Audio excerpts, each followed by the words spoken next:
orgasmic enlightenment, where the sexual and spiritual come together. I'm Kim Anami, and I'm a holistic sex and relationship coach and a vaginal weightlifter. In this show, we explore all things intimate. I believe that our sexual energy is life force, creative energy, and we can use it to shape our worlds, strengthen our relationships, and self-actualize. I blend the most avant-garde information from neuroscience, ancient sexual practices like Tantra and Taoism, to renegade wellness modalities to show you how to create gourmet sex in your lives. Come one, come all. Boobs versus breasts. Reclaiming the sacred power and pleasure of your breasts. As beacons of femininity and sexuality and alchemizers that create the most powerful mana food a human can ingest, breasts are all powerful. When I was in 6th grade and we were having some version of a sex ed talk from my elementary school teacher, she encouraged us to use the term breasts rather than boobs. And over the years, that's always stuck with me, and I honestly don't think I've ever used the term boobs or even said it out loud except for this podcast. And her rationale was that breasts is a respectful, honoring word, and boob was a cheapening one. And she's right. Calling someone a boob is an insult. A boob is defined as a stupid person, a fool, a dunce, and also an embarrassing mistake or a blunder. Isn't it crazy how so many of our cuss words in English are genitalia? Cunt, pussy, dickhead, cocksucker. How did that even come to be? A woman's breasts are the most visible expression of human sexuality. A young girl's development and transition into puberty is noticed by all, and she feels and internalizes all of the new sexual energy and thoughts that are coming her way, initiated by her new breasts appearing. Breasts are also one of the most commodified expressions of sexuality in marketing, and even movies. You know, almost every movie has a token tit scene that's really not like central to the plot development. And I feel like every Hollywood actress who gets anywhere has to go through this initiation where she shows her tits on screen. So you have cleavage selling everything from cars to beer to toothbrushes. Breasts have become public property with the promise of sexuality. A woman is allowed to show nearly all of her breast tissue except for her nipple or the hint of it when out in public, and that's considered to be over the line and obscene. Women are chastised and shamed for public breastfeeding, and the age and stage of weaning their children is heavily controlled through public opinion. The size and shape of women's breasts are so impacted by cultural ideals that women will cut open their own bodies and surgically insert plastic bags, the ultimate bra stuffing, risking serious health consequences in order to receive the external validation of having nice tits. The true metaphysical power and purpose of a woman's breasts has largely been diminished to objects that belong to others and are meant to receive other people's projections. All of their validation and power comes from without, not within. I often joke that in women who have purchased new breasts, instead of the cliche where a woman points to her eyes to direct a man's attention there to say, hey, don't look at my breasts, my eyes are up here. Except it's the opposite with women who purchase their breasts. They're like, hey, don't look here, motioning to their eyes. Look here, motioning to their breasts. I know that many women like to insist that they did it for themselves, but the women who ultimately put their boobs out there in the most obvious, please, please look at me ways are those who have bought and paid for them. My point is that buying new titties at the titty store isn't true reclamation, it's an imitation of it. What I've seen over the years in my work is that both women who grow up with small breasts feel the need to hide them, or they feel like they don't really own them, and women with large breasts often feel the same way. They wear baggy clothes, they hunch their shoulders, they don't want excessive attention on their chests that presumably they've had, for a good portion of their lives, especially I'm sure, as prepubescent women, neither of them is fully owning and inhabiting their breasts. In the same way that there is a concerted effort to block people from the true power of their sexual energy, I believe that extends to the breasts. Whether we say that's something deliberate or just an offshoot of the same overall sexual suppression we see in the world, the results are the same. People have all this power and energy portals at their actual fingertips, and instead of using it, they disown and deflect it.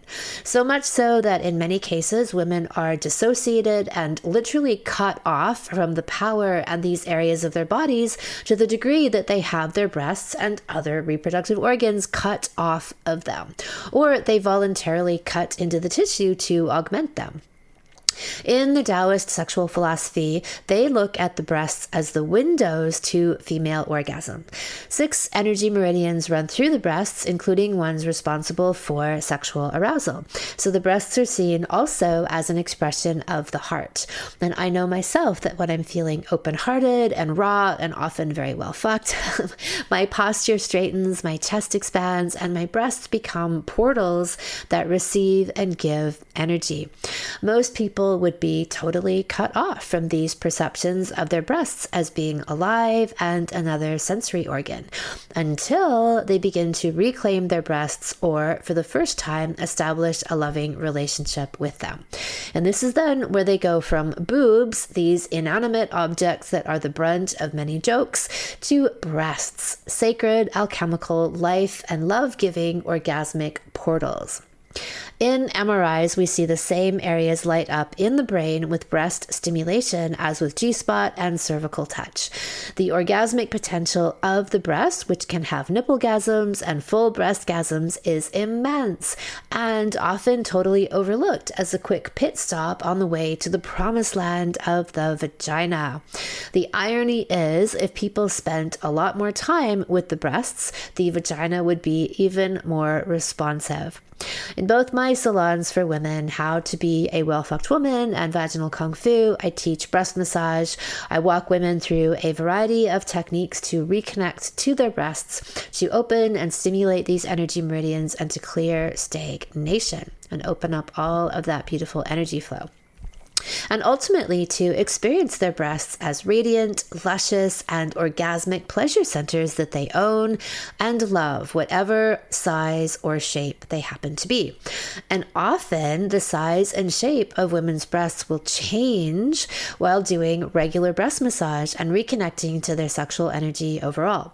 Women have gained entire cup sizes. They have lifted gravity-worn breasts and made large breasts firm and supple. They have balanced out size differences in each of their breasts, making them more symmetrical, all through love, attention, and their own healing hands, through owning and adoring themselves, because what you focus on grows and lifts and firms. In today's episode, we are chatting with our well-fucked all-star, Sarah. She has had amazing experiences with her breasts, watching them transform from buddies to lovers. Well-fucked all-stars. Welcome, Sarah. I am delighted to have you here. Thanks, Kim. Thanks for having me. So let's hear all about your experiences and transformations with your relationship with your breasts and any physical changes that you had as a result of really deepening your connection with your sexual energy. Yeah, when I think back on my relationship to my breasts before VKF, it was very much I was cohabitating with them. It was like they were a roommate that I liked and I thought pretty neutrally of. Like, I'm small-chested, but I don't mind. I always thought my breasts were nice enough, but didn't think more of that. Think more of them. And then, around 8 years ago, I had my daughter, and that really transformed my relationship with my breasts to love and appreciation. And I breastfed her for over 7.5 years, like super extended breastfeeding. So much, love and connection and beauty I associated with my breast, nourishing my child. But it was still like platonic, I would say. And then this introduction to breast massage was really mind blowing to me because it just, the process allowed me to fall in love with my breasts for the first time, like to really see them and connect with them in such a simple way. Like, it's not a lot. It's not like you're teaching us this insane protocol on how to connect with your breast. It's really simple, but there are some important pieces, right? I think the massage oil is really important. It smells incredible. It's like this perfume for the day that reminds me of this practice that I did. Like, my breasts are radiating this smell. And then this incredible massage and daily practice of connection. And I noticed right away that my breasts were like almost saying like, hello. Like they just like perked up instantly within days because they were, I think, totally unused to this attention, but like totally wanting it and loving it. Kind of, they'd been like pushed to the side of the room my whole life and then sort of brought out for this very, beautiful, but a utilitarian practice of breastfeeding. And now it's like, no, I just love you for who you are. And then through that practice, I've definitely developed more sensation. And so I can definitely, I feel my pussy waking up when I'm massaging my breasts, and just this incredible connection between my breasts and my vagina through this daily practice of massage. That's beautiful. I love that. And I love that descriptor of cohabiting, because I think that's the relationship a lot of people have, not only say to their breasts, but their other reproductive organs, as they're just kind of coexisting in the same space, on the same body, but they don't necessarily have a real intimate, really connected and joyful relationship with them. And I like to think also my personal experience when I've done these sorts of practices over the years is that these parts of my body, it's like they develop this consciousness and this sentience of their own. They become living entities that are taking in information and communicating like they have their own consciousness. Yeah, I found that. So I've been starting in this work, not as dedicated or with as much structure as you provided, but certainly waking up these pieces for the last year or so. And I've noticed, just reflecting on your teachings, some definitely gravitating to practices. Like last summer, all I wanted to do was sun my butt. Like I just wanted my bum in the sun. And I did that a bit. It wasn't a hugely committed practice. But after you talking about sunning and just sort of making that connection, like all I want to do is sun my breasts now. And so, and it's become this real commitment. I think you said like it's a non-negotiable for you. And it feels like through this connection with my breast, they are telling me they need this, and it's become a non-negotiable for me. I'm in Canada, so it's not as like, it's hit and miss on the days I can do it. But when it's sunny, I am out there, and it is glorious. It feels like, it's so relaxing. It feels sort of naughty because you can't do anything. I can listen to your podcast, right? That's about all I can do when I'm sunning. I can't work. I can't really read because I want to be in a good position. And like it's warming, and I get this sense that I'm being penetrated by the universe, right? Like it's just that warmth and that energy is just like, it's fucking me in this amazing way. And I think that's why it's non-negotiable now, because it's like this blanket of incredible penetration. That's amazing. I love how you describe that, and I have that same experience. It's this very communion-like relationship, and that's partly why it is non-negotiable. It just feels so restorative and rejuvenating and blissful. And so what would you notice or say that's shifted in your sensitivity and pleasure in the breasts as well through doing this stuff?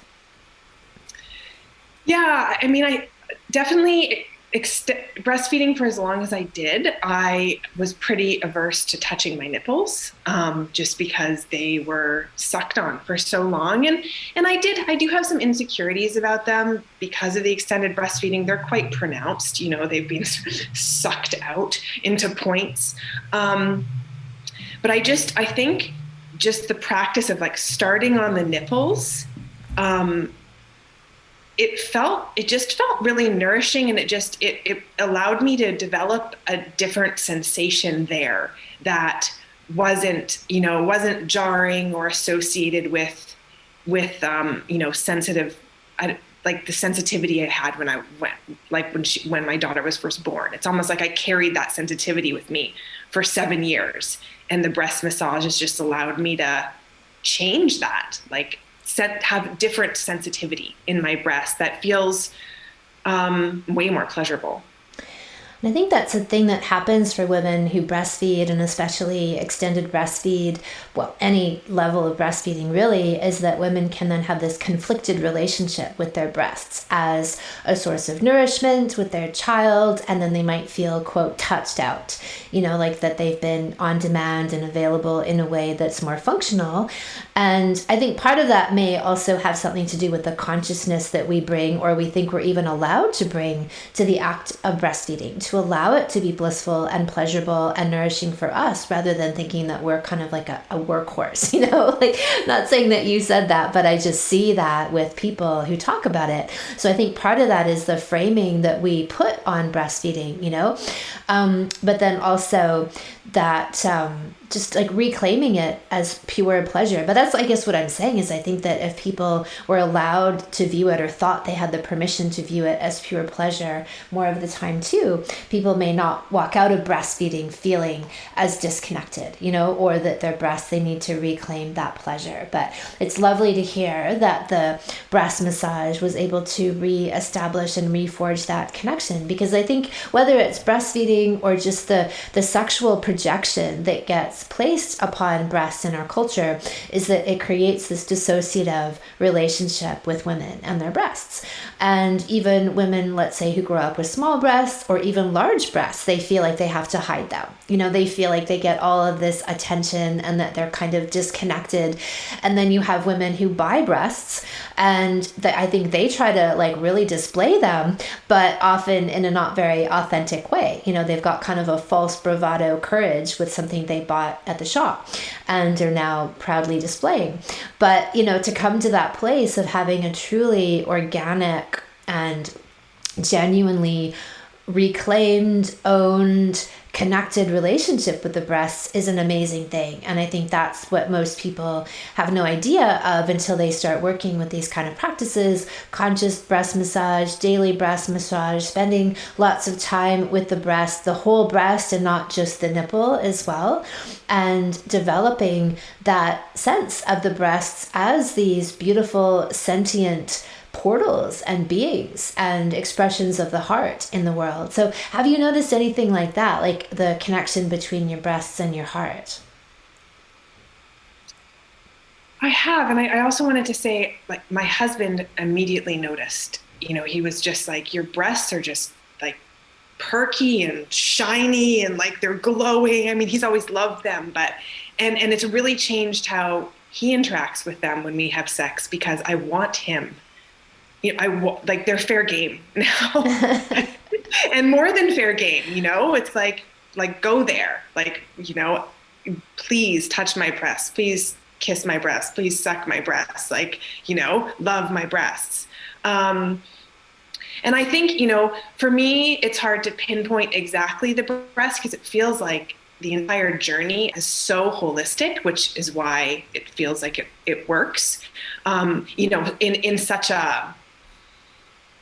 in such like a root cause way. Like, I feel like there's no going back once you start on this journey. Like, we're changing neural pathways, as you say, which is just like, that just was an aha moment to me. Like, oh yeah, that's what we're doing here. We're changing the rigidity of how our body responds to pleasure and how our body then responds to the world. So I have noticed, but I think the breast massage, it sort of primed me to go deeper into the vagina. I was feeling hesitant about yoni massages and really going deep. And then the breast massage, having that daily practice of breast massage warmed me up for a deeper practice with my vagina, which has then been, hugely transformative as well. That's amazing. Why don't you speak more to that? Because in the Taoist framework, they talk about the breasts being the windows to female orgasm. And because they have no less than 6 energy meridians flowing through them, 3 that are really connected to sexuality and sex reproductive organs and hormones, that they really are keys. And I think in our culture, there's a very cursory, touch the breasts a little bit as part of foreplay, rather than a wholehearted and thorough massage from the self or from partner in terms of sexual play and our own body reconnaissance. And so I'd love to hear more about how your breast massage opened up that door even to your yoni. Yeah. I think it was so many things. So the breast massage really helped me love my body more. And so for sort of one of the first times I could look in the mirror and like think, wow, you're sexy. This is great. Like just have that like self-love on a deeper level. And then it's one of those steps to surrendering, and like surrendering, I'm still in the process of surrendering. But I had to get over some awkward moments with my breast, or feeling maybe some resistance to those old associations I had with feeling touched out, and just work through those. And that felt like practice to pushing through with the resistance that I felt in my yoni, which was on a different level. Like it felt like there was more trauma there to work through. So yeah, it was also like proof of concept for me. Like you can do this, you can work through this. Like you got it, girl. You can do it. And that's huge to know, just those baby steps to know that progress can be made, progress. Yeah, that's beautiful. I love that proof of concept, because for many women, and even from what you've said, there may be more, and likely is a lot more trauma stored in the vagina, and resistance and numbness. And so to start with something that's less internal, less penetrative, obviously working with the breasts, and as well, like the process of doing that opens and awakens all of those energy meridians, gets all of this energy flowing, and it helps to resolve stuckness and open up those pathways, those neural pathways. And so yes, primes the vagina to feel more receptive and open, and even creates, like you said, the proof of concept, but it's also like a self-trust, right? Like I am open, this is safe for me to do, positive things come from me doing this, and then transferring that into the vagina. Yes. And I also have this deep sense of not only the sexual and energetic healing that comes along with the breast massage, but the lymphatic draining.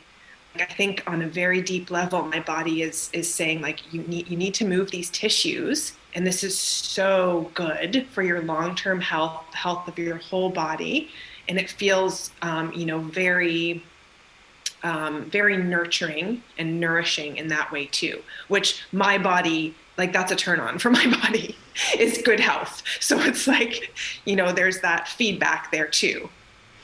Yeah, absolutely. On the physical level, as lymph clearing houses, to be doing breast massage regularly and clearing things out. And I think it's not just physical, but this alchemical emotional clearing as well, right? Given that they're located at the heart center, and stuck emotion, grief, trauma, sadness, all things connected to the heart. I think it's all interwoven, the release and, letting go of stuff that's, the issues in our tissues. One of my favorite Wim Hof phrases, that the massage is such a beautiful entryway into excavating these things and letting them go.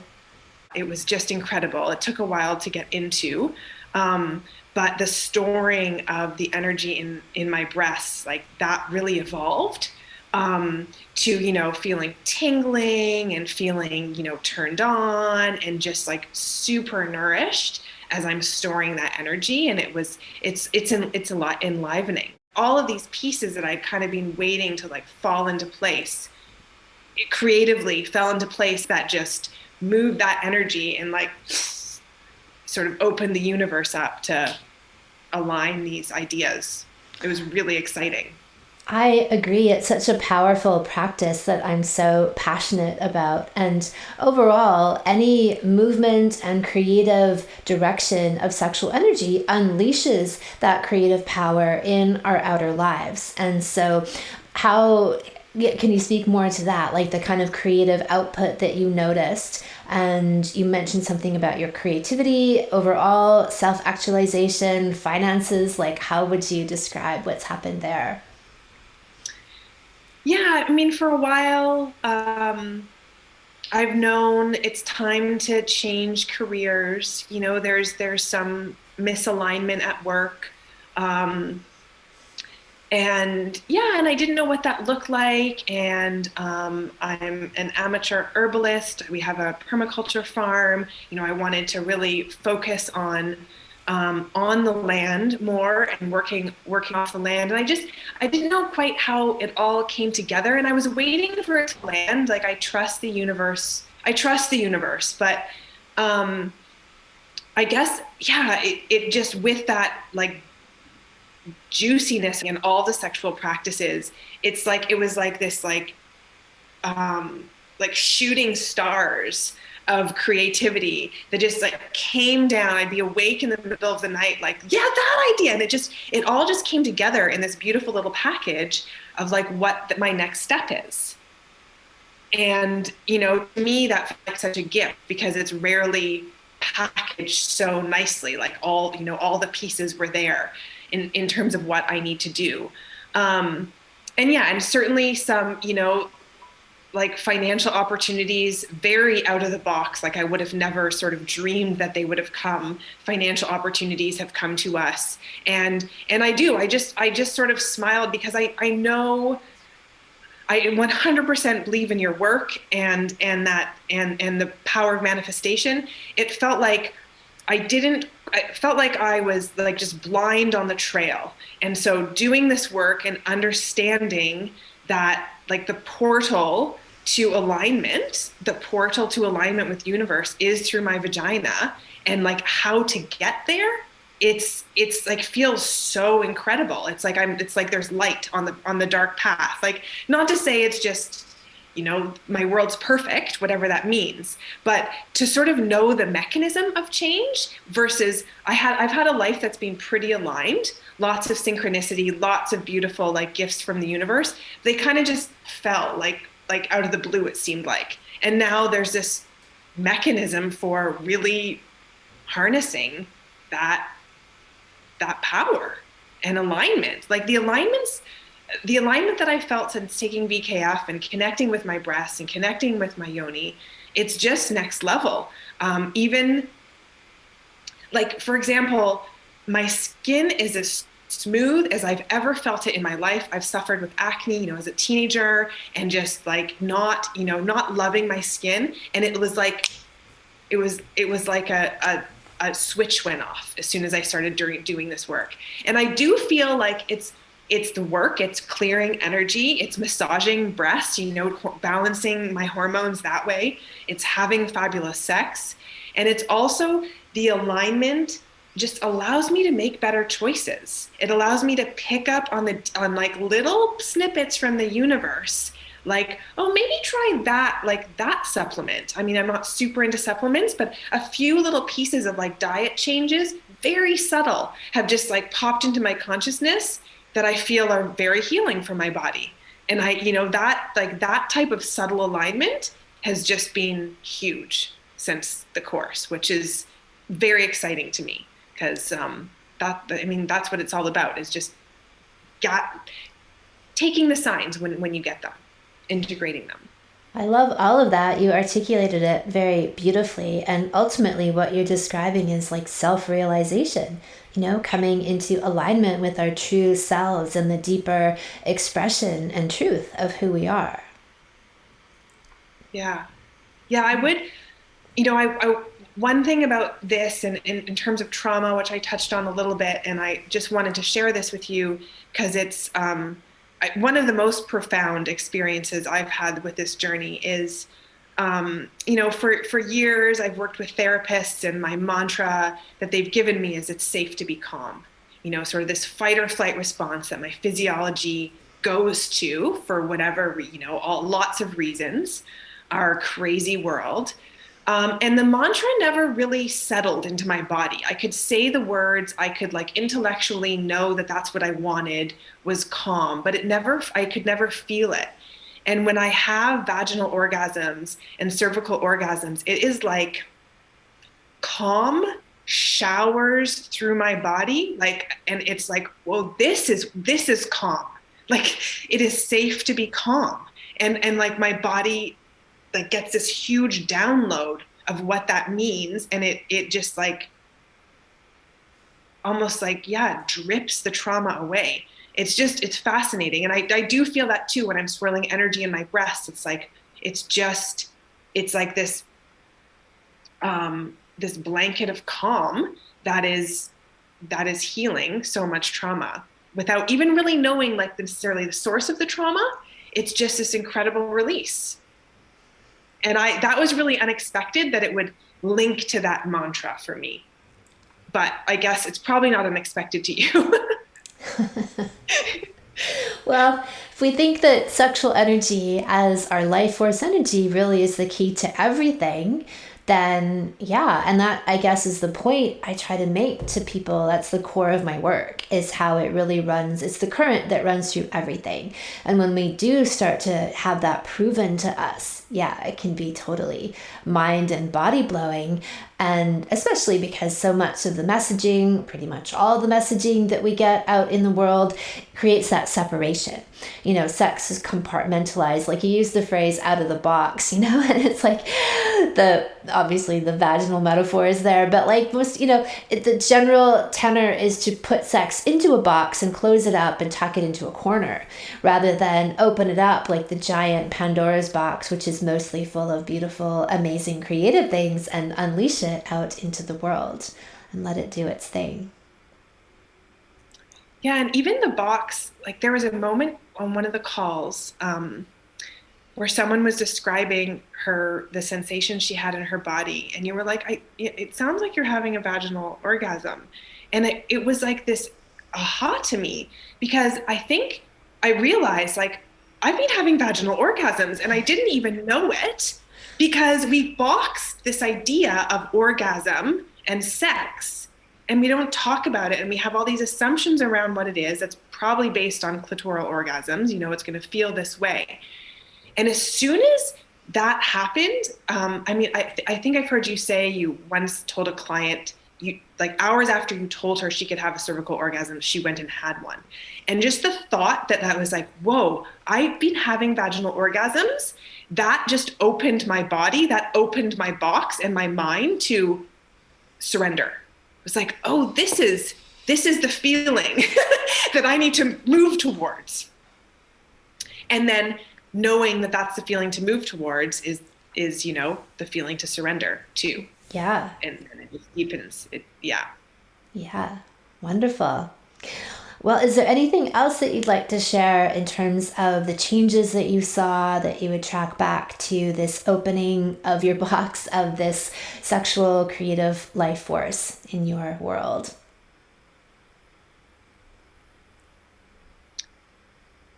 I think I've touched on, physical health, mental health, creativity, finances, self-actualization. Interestingly, Kim, my daughter self-weaned, and it's a very curious, it's not that I didn't want her to be breastfeeding before that, but I don't think it's a coincidence. I think she understood that I was going through this transformation, this self-reclamation, and respected that. She's old enough, right? She understands that. And I talked to her. I said, "Oh, I think it's time, Mom. Mom's going to be reclaiming breast. We can just talk about what that looks like in terms of our breastfeeding." And then she just stopped. There's just a lot of synchronicity in that for me. And I don't believe there are coincidences. Really, it's alignment, right? But it seemed It was fascinating. So that also, I think, allowed me, it was this time for me to enter into my own relationship with my breasts that was separate from my relationship as a mother. And amazingly, she just like still, she always has, but she just adores my breasts and my body. You know, when I'm doing a breast massage, if she happens to be around, which she isn't always, she's just, you know, like transfixed and mesmerized by the act of like love of these things that she adores. It's beautiful. Wow, that is amazing. Yeah. And I've seen that, countless times with women, especially when they extended breastfeed because their children are older, right? And so you can actually see how the relationship is that they have with the breast as this entity, as this best friend, as this, source of comfort and love and nourishment. So it's beautiful to hear that. Yeah. Yeah. And for her to not just see them as nourishment, but like as beauty. Yeah. And I think she's also helped me see them as beauty, because like seeing her look at my breast, it's like, wow, this is incredible, just like totally in love. Like, okay, let's, I need to look at my breast like that. Oh, that's fantastic. Oh, incredible. Well, that's it. That's what this whole topic is about, is, reclaiming that pure love and beauty relationship and eroticism with the breast that's been subjugated or, has this veneer of something else put on top of it, right? Which is really the distinguishing between like this term boobs and breasts and the real life-giving, life-affirming potential that we have when we connect with them. Yeah, yeah. They're beautiful, beautiful portals. Awesome. Well, thank you so much for sharing your journey with us. I really appreciate it. You can be an inspiration to many in this reclamation journey. Thanks so much, Kim. It was a pleasure speaking to you. In the Well Fucked Woman Salon, you'll learn a full breast massage routine with step-by-step strokes, as well as have guided visualizations to enliven and reconnect with the breasts. Plus, you will learn how to have vaginal orgasms, such as G-spot, cervical, and much, much more. You can check out the free video preview series with techniques to have full-body orgasms tonight at kimonami.com. Look for Sexual Savant Salons, and then click on Well Fucked Woman. You can also find our breast bliss massage oil Sarah was referring to in the Anami Alchemia online shop. This oil is full of beautiful, rejuvenating herbs and essential oils to firm, tone the breasts and open the heart. I love this oil so much that I use it not only as a breast oil, but a face oil, a perfume, and wherever else I feel like placing it. Thank you so much for listening. If you haven't already, subscribe and also leave a review. And send someone else the gift of a healthy libido and an off-the-charts love life by sharing this episode with them. We'll be back next week, and in the meantime, many happy orgasms.